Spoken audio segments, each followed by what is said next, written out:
잠언 27장 1절에서 12절에 있는 말씀입니다. 잠언 27장 1절에서 12절에 있는 말씀,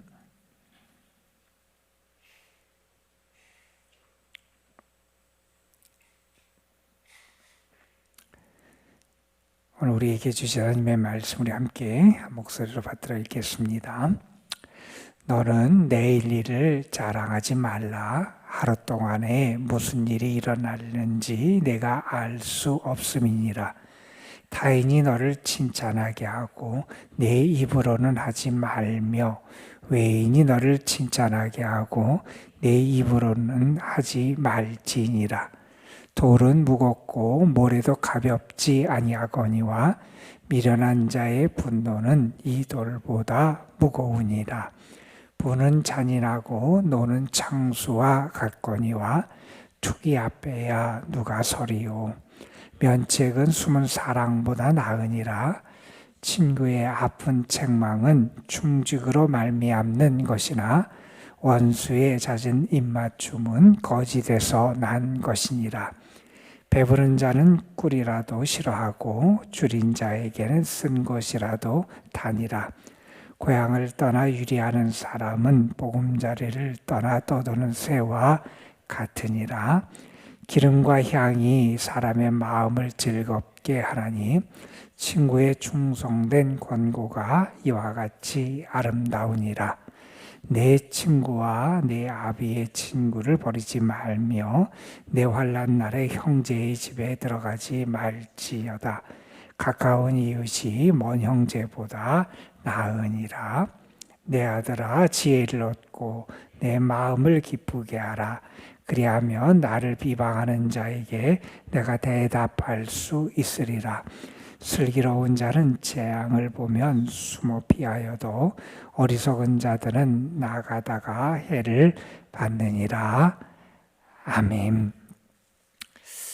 우리가 하루하루를 하나님이 주시는 은혜와 지혜 가운데 살아가는 것 정말 중요하지요.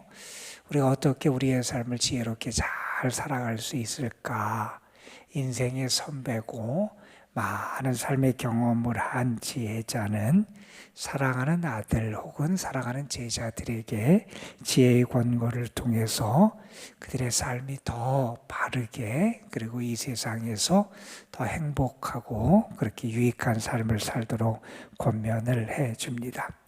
특별히 오늘 말씀에서 우리에게 주는 권면의 말씀은 어떤 말씀이냐면 우리가 바른 지혜의 삶을 살아가는 모습은 특별히 우리가 교만해서는 안 된다는 것이고 우리가 바른 지혜의 삶을 살아가는 것은 내게 벌어지는 상황 그리고 내 주변에서 벌어지는 이 상황들을 잘 파악하고 그 상황에 적절하게 반응하는 게 참 지혜의 모습이다 하는 것을 우리에게 가르쳐 줍니다. 한 정원에 장미가 심겨져 있었고요. 그 옆에 소나무가 한 그루 있었다 그래요. 그런데 장미는 자기가 이 세상에서 가장 아름다운 꽃이라고 하는 자부심을 가지고 살았어요. 자기 옆에 있는 소나무를 보니까 장미 입장에서는 너무나 못생긴 거예요. 키는 큰데 그냥 볼품도 없고 이렇게 저렇게 구부러져 있기도 하고 그 이빨에는 또 날카로워서 마치 가시처럼 그렇게 보입니다. 어느 날 그 장미는 소나무를 향해서 이렇게 놀려요. 야, 너 이게 뭐냐? 네가 고슴도치냐? 고슴도치 뿔을 가지고 있느냐? 너는 왜 이렇게 생겨먹었냐? 이렇게 소나무를 비웃습니다. 그러다가 어느 날 저녁에 폭풍우가 몰아쳤대요. 매섭게 비가 내리고 바람이 불고 결국 장미는 그 꽃잎이 다 떨어지게 되고 그 가지가 꺾이게 돼요. 다음날 아침에 비가 그치고 해가 내리는 그 다음날 소나무가 장미를 보니 너무나 처참한 거예요. 너무나 가련합니다. 그래서 이렇게 말해서 참 불쌍하다. 다시 일어날 수 있겠냐. 이렇게 소나무가 장미를 보고 그렇게 이야기했다 하는 그런 아이들이 보는 그런 이야기가 있어요. 여러분, 우리는 지혜자예요. 지혜자는 교만한 게 아니라 겸손한 삶을 살아가는 게 지혜자예요. 지혜자는 자신을 자랑하는 게 아니라 주님을 자랑하고 주님의 은혜를 자랑하며 살아가는 사람이에요. 오늘 말씀에 보면 지혜자는 그의 제자들을 향해서 이렇게 말합니다. 너는 내일 일을 자랑하지 말아라. 너는 내일 일을 자랑하지 말아라. 하루 동안에 무슨 일이 일어날는지 내가 알 수 없음이라. 너는 내가 무엇을 가진 것 같고 내가 무언가를 잘 해낼 수 있을 것 같고 내가 능력이 있는 것 같고 너의 삶이 영원할 것 같고 너의 행복이 계속될 것 같고 너의 건강이 계속될 것 같고 내가 가진 자리가 영원할 것처럼 착각하면서 마치 내가 뭔가를 이루고 뭔가를 하고 나의 삶에서 무언가를 내가 마음 먹은 대로 성취할 것처럼 생각하는데 너에게 내일 일이 무슨 일이 일어날지 아냐는 거예요. 내가 내일의 주인공이 될지 안 될지 아느냐는 거예요. 너에게 무슨 일이 벌어질지 아느냐는 거예요. 그렇게 연약한 존재인데 그것을 알지 못하고 마치 자신의 삶이 계속되고 자신의 행복이 계속되고 자신의 자리가 계속 보존되고 자기가 누리는 것이 영원할 것처럼 그리고 내가 마음 먹은 대로 다 이루어질 것처럼 그렇게 교만한 마음을 가져서는 안 된다는 거예요. 너는 내일 일을 자랑하지 말아라. 내일 일을 자랑하지 말아라. 우리는 분명히 유한한 존재고 우리의 한계가 있음을 알며 살아가야 돼요. 그럴 때 여러분 우리는 겸손해지잖아요. 야고보서에서 그런 말씀을 해요. 어리석은 사람이라고 책망하는 사람이 등장을 해요. 어떤 사람이 어리석은 사람이냐? 내가 다른 도시에 가서 장사를 해서 거기에 1년 내 대년까지 머물면서 내가 돈을 벌어서 나의 삶을 이렇게 잘 준비하겠다. 내가 다른 도시에 가서 이렇게 장사해서 돈을 벌겠다. 이렇게 생각하는 사람을 향해서 어리석은 사람이라 그래요. 왜요? 내게 무슨 일이 일어날지 어떻게 아냐는 거예요. 그러면서 이렇게 얘기합니다. 내가 정말 지혜로운 사람이라면 이렇게 말해야 된다는 거예요. 주님이 허락하시면, 주가 허락하면 내가 이런 것을 할 수 있습니다. 내가 주인이 아니고 내 뜻대로 나의 삶이 이루어지지 않는다는 사실을 알게 될 때 우리는 우리 자신을 바라보거나 세상을 바라보는 게 아니라 우리 하나님을 바라볼 수 있게 되고요. 우리 하나님을 더 의지할 수 있게 되고요. 그 하나님 앞에 겸손할 수 있게 돼요. 주님이 허락하시면, 주님이 나에게 은혜를 주시면, 주님이 나를 도와주시면, 나의 삶의 주권이 나에게 있는 게 아니라 하나님께 있고 내가 무엇을 하고 얻고 누리는 것도 내 힘과 내 재주와 내 계획을 따라서 이루어진 거라고 착각해서는 안 되고 하나님이 우리에게 허락하시고 하나님이 은혜를 베푸시고 하나님이 누리게 하시고 하나님이 얻게 하셨다. 이 사실을 우리가 알아야 된다는 거예요. 너희는 내일 일을 자랑하지 말아라. 또 이런 말씀이 2절에 나와요. 내 입으로 너를 자랑하지 말라는 거예요. 내가 이런 것을 가졌다. 내가 이런 것을 했다. 내가 이러한 것을 이뤘다. 스스로 자화자찬하지 말라는 거예요. 그건 어리석은 자의 모습이라는 거예요. 여러분, 내가 무언가를 자랑하고 내가 내 입으로 자기 자신을 칭찬하고 이렇게 되면 다른 사람이 우리를 보면서 아우 잘했다 박수 쳐주고 우리를 높여주고 그럴 것 같은데 그렇지 않아요. 다른 사람이 우리를 시기하고요, 질투하고요. 그리고 우리를 더 우리가 잘 되기를 기대하는 게 아니라 우리가 다른 사람의 미움을 받게 되는 거예요. 내가 나를 자랑하지 말아라. 내가 나를 자랑하는 것을 우리는 교만이라 그래요. 왜요? 내가 이렇다고 생각하니까. 내 능력이 대단하다고 생각하니까. 내가 무언가를 할 수 있다고 생각하니까 우리가 그런 것을 자랑하고 자기 자신이 자신을 칭찬하는 그런 모습이 나타난다는 거예요. 지진이 잘 일어나는 마을이 있었대요. 그 마을에 자신이 참 용감한 사람이라고 생각하는 한 분이 계셨어요. 막 지진이 일어나서 사람들이 두려워서 막 우왕좌왕하고 두려워서 이렇게 막 도망가는데도 그분은 가만히 앉아서 마시던 찻잔을 딱 들고 차를 계속해서 여유 있게 마셨어요. 지진이 다 지나간 다음에 사람들이 다시 모여서 그분 주위에서 또 이야기를 나누는데, 그때 그 스스로를 용감하다고 생각했던 분이 이렇게 얘기해요. 모두 겁에 질려서 그렇게 도망 다닐 때 내가 그렇게 태연하게 차를 마시는 걸 봤냐? 사람들이 봤다 그래요. 그러니까 자기가 용기 있는 사람이라는 얘기를 하는 거죠.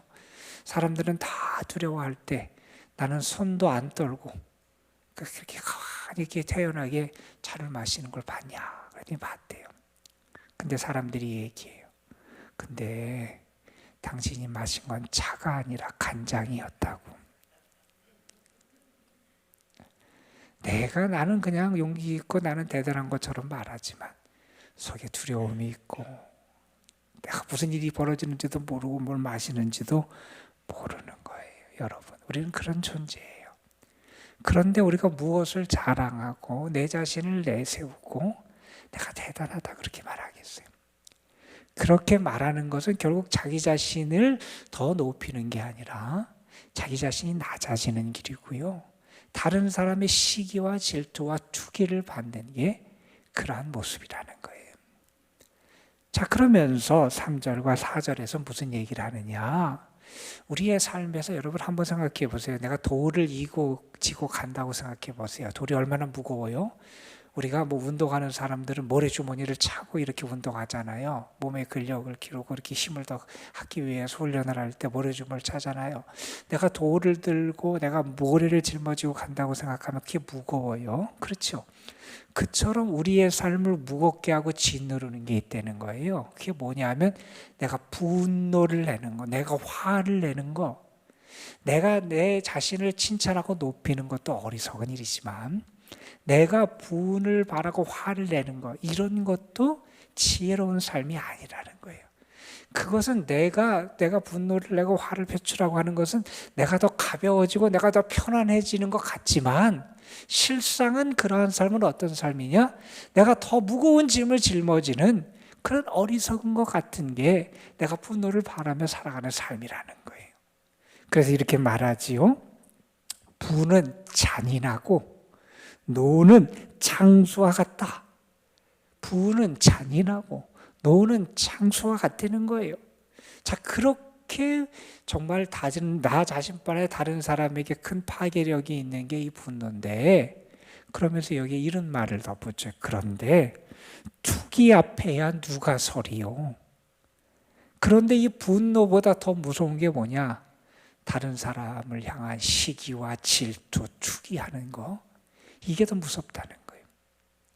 그러니 여러분, 내가 나를 자랑하고 나를 높이고 나를 칭찬하게 되면 다른 사람이 나를 시기하고 질투하게 되는데, 그러한 시기 질투 앞에 누가 서냐? 그만큼 무서운 게 시기 질투인데, 여러분, 내가 그런 길을 바라면서 그런 열매가 있는 어리석은 길을 간다면 그거는 정말 미련한 삶의 모습이잖아요. 그래서 우리는 내 자신을 높이거나 나를 자랑하거나 칭찬하는 삶이 아니라 오히려 더 겸손해야 되고요. 나의 한계를 인정하면서 하나님의 은혜를 구하며 살아가는 삶을 살아가야 하고, 내가 무엇을 행하는 것이 더 지혜로운지를 잘 분별할 수 있어야 한다는 말씀이에요. 그 다음에 있는 5절과 6절 말씀은 이런 거예요. 우리가 분별을 잘해야 되는데 이게 아첨하는 말인지 나를 위해서 충고하는 말인지를 잘 구별할 수 있어야 된다는 거예요. 여기 보면 이렇게 말해요. 원수가 나에게 잦은 입맞춤을 해요. 오히려 원수는 나를 해하려고 하는 그런 악한 감정을 가진 사람이 오히려 나에게 좋은 말을 하고 나에게 좋은 표정으로 다가오고 나에게 입맞춤을 할 수 있다는 거예요. 나에게 아첨할 수 있다는 거예요. 그런데 때로는 내가 가장 신뢰하고 나의 친한 사람이라고 생각했던 친구가 나에게 매서운 충고를 할 수도 있어요. 가만 보면 나에게 듣기 좋은 말을 따라가려고 하는 우리의 습성이 있어요. 나를 인정해주고 칭찬해주고 귀에 달콤한 말을 해주는 것을 우리는 더 듣기 좋아하고 그러한 사람에게 가까이 하려고 하는 습성이 있다는 거예요. 그런데 나에게 정말 나를 사랑해서 친구가 해주는 아픈 충고를 들을 수 있어야 돼요. 내가 그렇게 아첨하는 말, 내게 다가와서 나에게 잦은 입맞춤을 하고 나에게 달콤한 말을 들려주고 나에게 좋게 보이려고 하는 원수의 그것을 따라가는 어리석은 사람이 아니라 때로는 아프고 나를 참 여러 가지 면에서 고민하게 하고 나를 힘들게 하는 그런 말일지 모르지만 친구가 나를 향해서 해주는 그 책망의 말, 그걸 잘 들을 수 있는 지혜가 필요하다는 거예요. 여러분, 이게 지혜자의 삶이에요. 그러면서 무슨 얘기를 이어하냐면 이런 얘기를 해요. 뿐만 아니라 우리의 상황도 우리가 잘 파악해야 된다는 거예요. 여러분, 배가 많이 부른 사람이 있어요. 배부른 사람에게 먹을 것을 줘봤자 맛있다 그러지도 않고 감사하다 그러지도 않을 거예요. 그런데 배가 고픈 사람은 맛없는 것도 별거 아닌 것도 막 맛있게 먹을 수 있어요. 쓴 것도 달다 그런다 이렇게 이런 말까지 나와요. 그 상황에 따라서 우리가 어떻게 대처하고 내 상황이 어떤 거에 따라서 받아들이는 게 달라질 수 있는 거예요. 또 이런 말씀이 있죠. 고향을 떠나 유리하는 사람은 보금자리를 떠도는 새와 같다. 우리가 고향을 떠나고 집을 떠나니 얼마나 우리의 삶을 어렵게 만들고 힘들게 만들고 고달하게 만드는지 알아요. 우리가 믿음의 공동체를 떠난다고 생각을 해보세요. 그것도 우리의 삶에서 집을 떠나는 것과 같고 더군다나 우리가 하나님을 떠난다고 생각해 보세요. 그게 우리에게 어떤 불행이 찾아올지도 우리가 잘 알 거예요. 또 이런 말씀도 있어요. 여러분 10절에 보면 내 가까운 이웃이 내 먼 친척이나 형제보다 더 낫다는 거예요. 그러니 그들을 멀리하지 말라는 거예요. 가까운 이웃을 멀리하지 말라는 거예요. 그 사람을 더 우리 이웃 사촌이라는 말이 있듯이 우리가 그런 사람들을 더 가까이 하고 그 사람들을 버리는 어리석음을 버려서는 안 된다 이런 이야기를 합니다. 그리고 여러분 12절에 봐서도 이런 말씀이 또 있어요. 슬기로운 자는 재앙을 보면 숨어 피하여도 어리석은 자들은 나가다가 해를 받느니라. 슬기로운 사람은 위험이 오면 위험을 보고 피해요. 그런데 어리석은 사람은 위험이 와도 그것이 위험인지 나에게 손해가 되고 내가 망하는 길인지 모르고 다니다가 그 길에 넘어지고 망하는 모습을 보여준다는 거예요. 여러분 오늘 말씀에서도 지혜자는 우리에게 지혜의 길에 대한 교훈들을 줘요. 우리가 먼저 알아야 될 것은 뭐냐? 지혜 있는 사람은 교만하면 안 된다는 거예요. 나를 자랑하고 교만해서는 안 된다. 우리가 상황을 판단하고 분별하는 그런 지혜.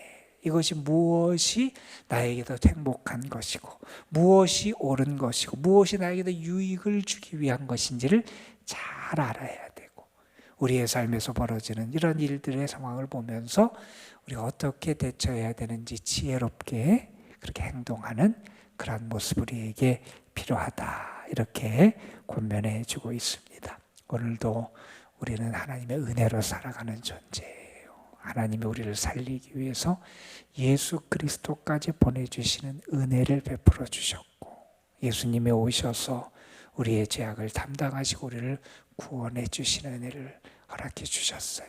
우리는 그 은혜로 살아가요. 오늘도 그 은혜의 하나님이 여러분에게 은혜로 역사해 주시기를 소망하고 은혜를 누리며 은혜를 아는 여러분은 더 감사하시고 더 겸손하시고 더 하나님을 의지하시고 주님께 가까이 나아가는 그런 삶을 살아가는 정말 여호와를 경외하는 참 지혜의 삶을 살아가는 여러분이 되시기를 주님의 이름으로 축복합니다. 기도하시겠습니다. 아버지 하나님, 오늘도 우리를 불러주셔서 어리석은 자의 삶의 모습이 아니라 지혜자의 길을 걸어갈 수 있도록 이끌어 주심에 감사를 드립니다. 어리석은 자는 내일 일을 자랑하고 자기의 입으로 자신을 칭찬하는 그런 삶을 살아가는데, 지혜자는 오히려 하나님 앞에 자신의 한계를 알기에 더 겸손하고, 주님이 허락하시면, 주님이 나에게 베풀어 주시면, 주님이 나에게 은혜를 주시면 내가 행할 수 있습니다. 먼저 주님 앞에 겸손히 주의 주권과 다스림을 믿는 믿음으로 살아감을 저희들 알게 하여 주시고, 그래서 자기 자신에 있는 것을 자랑하고, 자신의 계획이 자신의 뜻대로 이루어질 것처럼 착각하고 자랑하고 교만한 삶이 아니라 주님 앞에도 겸손하고 더 주를 의지하고 은혜 베푸시는 주님에게 감사하고 그 은혜의 주님을 찬양하고 그 우리를 끝까지 사랑하시고 우리를 위하여 구주를 보내주신 그 하나님의 사랑과 은혜 앞에 엎드려 주님을 섬기며 살아가는 삶을 살아가는 것이 참 지혜의 삶임을 알게 하여 주시옵시고, 그래서 우리가 하나님의 주권 앞에 더 하나님을 경외하며 하나님을 섬기며 감사하며 살아가는 참 지혜자들이 되게 하여 주옵소서. 아버지 하나님, 스스로 교만해지고 스스로의 감정을 분출하고 자기 자신의 것을 내 세상에 드러내면서 살아가는 어리석은 자가 아니라 늘 깨어 기도하고 하나님이 주시는 힘을 의지해서 살아가고 주님의 은혜를 기뻐하며 감사하는 저희 모두가 되게 하옵소서. 우리에게 오늘도 분별의 영과 은혜를 주셔서 무엇이 나를 살리는 참된 충고인지 알고 받아들일 수 있는 지혜도 주시고, 나를 넘어뜨리려고 해하려고 하는 악한 꾀, 세상에서 보기에는 좋은 것 같고 달콤한 말 같고 나를 향한 친절의 입맞춤 같을지라도 그 속에 악의가 있는 것을 분별할 수 있는 지혜를 우리에게 허락하여 주시옵시고, 그래서 우리가 주어지는 그러한 나에게 다가오는 사람들의 모습뿐만 아니라 우리 앞에 벌어지는 많은 상황과 그 모습들을 파악하고 분별하면서 지혜롭게 모든 것을 행할 수 있는 주님의 사람들이 되게 하여 주옵소서. 오늘도 사랑하는 성도들이 이 하늘의 지혜를 구하고 하나님이 우리의 눈을 열어주셔서 밝게 분별하며 살아갈 그러한 은혜를 주시기를 소망하며 주님 앞에 구할 때 주님 응답하시고 도우시고 역사하여 주옵소서. 오늘도 사랑하는 성도들, 저들의 삶, 가정, 자녀, 손들, 저들이 수고하며 애쓰는 모든 일들 하나님께 올려드립니다. 연약한 자는 더 붙잡아 주시고 손과 발에 힘을 더하여 주시고 그 마음의 두려움이 사라지게 하여 주시고 하나님이 주시는 참 평안과 위로와 능력을 덧입게 하여 주옵시고, 특별히 우리 연로하신 분들, 병중에 있는 성도들, 어려운 가운데 있는 이들에게 하나님의 더 큰 자비와 사랑과 긍휼이 임하게 하여 주옵소서. 우리가 믿음으로 기도합니다. 의심치 않고 구합니다. 하나님 우리를 사랑하실 것을 믿고 우리를 도와주실 것을 믿고 우리의 삶을 이끌어 주실 것을 믿고 오늘도 하나님이 우리에게 일용할 양식을 채워주실 것을 믿고 하나님께 모든 것을 맡기며 나아갑니다. 하나님, 무거운 짐이 가벼워지는 은혜를 주시고 주님이 주시는 기쁨과 평안함이 우리의 마음과 생각을 다스려 주옵소서. 주께서 이 시간도 성령으로 역사하시고 우리의 기도를 응답해 주실 줄 믿사옵고 우리 그 주 예수 그리스도의 이름으로 기도드리옵나이다. 아멘.